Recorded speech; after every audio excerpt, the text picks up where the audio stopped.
ನಾವು ಈ ಥರ ಸಿಸ್ಟಮ್ ಕೊಡ್ತೀವಿ ಅಂತ ನಮ್ಮ ಗೌರ್ಮೆಂಟ್ ಅವರು ಪ್ರಾಮಿಸ್ ಮಾಡಿದ್ರು. ಆದರೆ 50 ವರ್ಷ ಆದ್ರೂ ಇನ್ನು ಮುಂದೆ ಬಂದ್ರೂ ನಮ್ಗೆ ಈ ಥರ ಸಿಸ್ಟಮ್ ಕೊಡೋದಿಲ್ಲ. ಫಾಸ್ಟ್ಯಾಗ್ ಸಿಸ್ಟಮಲ್ಲಿ ನಮ್ಮ ಇಂಡಿಯಾದಲ್ಲಿ ಎಷ್ಟು ಟ್ರಾಫಿಕ್ ಜಾಮು ಎಲ್ಲ ಲೈನಲ್ಲಿ ಇರ್ತಾರೆ. ಇಲ್ಲಿ ನಾನು ವಿಯೆಟ್ನಾಮಲ್ಲಿ ತೋರಿಸ್ತಾ ಇರೋದು ನೋಡಿ ನೀವು, ಲೆಫ್ಟಲ್ಲಿ ಬೈಕ್ ಲೈನು, ಅವನು ಟ್ಯಾಕ್ಸ್ ಕಟ್ಟಂಗಿಲ್ಲ. ನೀವೇನೋ ಕ್ಯಾಶ್ ಕಟ್ತೀನಿ ಅಂದರೆ ಡಬಲ್ ಪ್ರೈಸ್ ಕಟ್ಟಬೇಕು. ಅವನು ಜಾಸ್ತಿ ನಿಲ್ಲಂಗಿಲ್ಲ.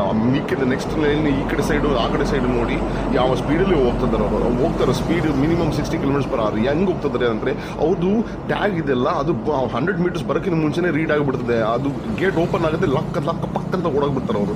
This is how we wanted. Nitin Gadkari sahab ಏನು ಮಾಡ್ತಿದ್ದೀರಿ ನೀವು? ನಮಗೆ ಫಾಸ್ಟ್ಯಾಗ್ ಸಿಸ್ಟಮಲ್ಲಿ ಮೋಸ ಮಾಡ್ತಿದ್ದೀರಾ. ನಾವೆಲ್ಲ ಮುಟ್ಟಾಳು ಅನ್ಕೊಂಡಿದ್ದೀರಾ? ನಮ್ಮಂಥವ್ರು ಇದ್ದಾರೆ ಪ್ರಪಂಚದಲ್ಲಿ ಸುತ್ತಿ ನಮಗೆ ದುನಿಯಾಗೆ ಹೇಳೋದಕ್ಕೆ ನಾವು ಯಾಕೆ ರೇಟ್ ಹೋಲ್ ಕಟ್ಟಬೇಕು? ಲೈನಲ್ಲಿ ನಿಂತ್ಕೊಂಡು ಒದ್ದಾಡಿಕೊಂಡು ಆ ಟೆನ್ಷನಲ್ಲಿ ಕ್ಲಚ್ ಒತ್ತಿ ಆ ಪೆಟ್ರೋಲ್ ಕಳ್ಕೊಂಡು ಅಯ್ಯೋ ಬೇಡ ಸ್ವಾಮಿ. ಆ ಫ್ರಸ್ಟ್ರೇಷನ್ ಮಲ್ಲಿರೋ ಕಾಟ ಇಲ್ದೇ ಆ ರೋಡಲ್ಲಿರೋ ಫ್ರಸ್ಟ್ರೇಷನ್ ಬೇಕಾ ಸ್ವಾಮಿ? ಇದು ನೋಡಿ